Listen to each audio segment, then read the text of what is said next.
안녕하세요. 오늘 말씀입니다. 이사야 43장 16절에 주님께서 이렇게 말씀하셨습니다. 나 여호와가 이같이 말하노라.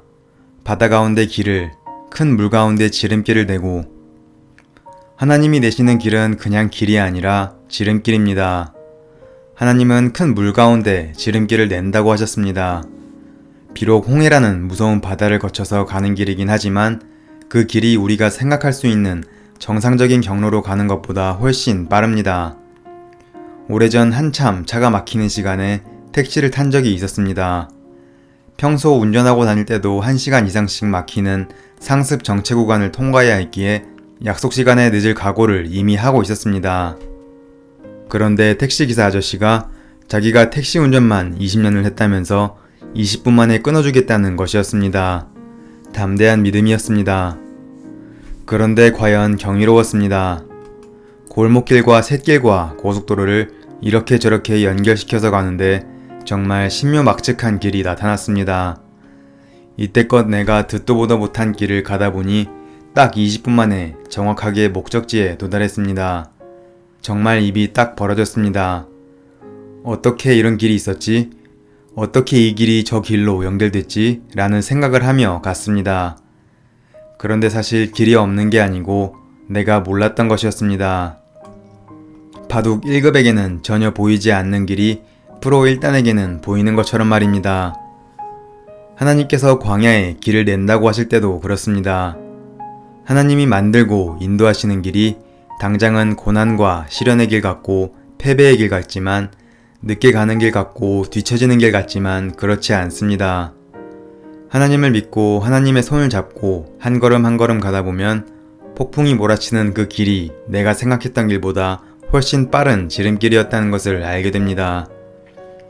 전투에서는 몇 번 질지언정 결국 전쟁에서는 승리하게 됩니다. 폭풍의 길이라고 해서 반드시 더디 가는 길이 아닙니다. 최후의 승리는 반드시 우리의 것입니다. 하나님의 수가 높기 때문입니다. 이사야서 55장 9절. 이는 하늘이 땅보다 높음같이 내 길은 너희의 길보다 높으며 내 생각은 너희의 생각보다 높음이니라. 그래서 인생을 하나님의 시각으로 봐야 합니다. 요셉을 생각해보면 요셉은 어린 나이에 이집트의 노예로 팔려가면서 인생의 모든 꿈을 포기했을 것입니다.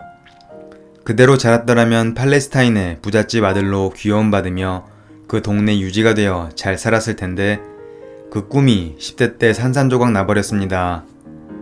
그 당시 한번 노예로 팔리면 평생 노예였습니다. 상식적으로 풀려날 길이 없었습니다. 행복한 삶을 살 소망이 끊어졌습니다.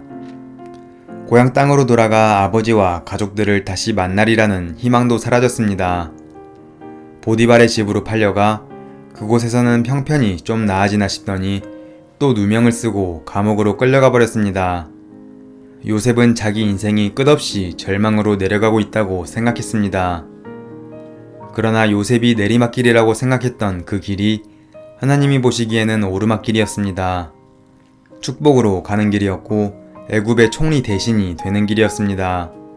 그것이 애굽과 열방을 살리는 축복의 리더십을 발휘하는 길이 될 줄 누가 알았을까요? 팔레스타인에서 자란 요셉이 정상적인 코스로 애굽에 가서 국가고시를 치고 다른 수만 명의 공무원들과 경쟁하여 총리 대신까지 올라가려면 할아버지가 돼도 안 될 일입니다. 길이 없습니다. 그러나 노예로 떨어진 그 길이 축복된 결론으로 가는 길이었습니다. 이 길이 저 길로 어떻게 연결되었는지 우리의 지식과 경험으로는 결코 이해할 수 없습니다. 하지만 하나님께서는 신묘막측한 방법으로 우리가 모르는 길, 도저히 연결될 수 없을 것 같은 길들을 연결시키셔서 반드시 길을 내십니다. 어디로 가는지, 왜 이 길로 가는지 모르지만 주님이 인도하시는 길을 한 걸음 한 걸음 따라갈 때 우리는 비로소 주님이 예비하신 목적지에 도달할 수 있을 거라 기대합니다.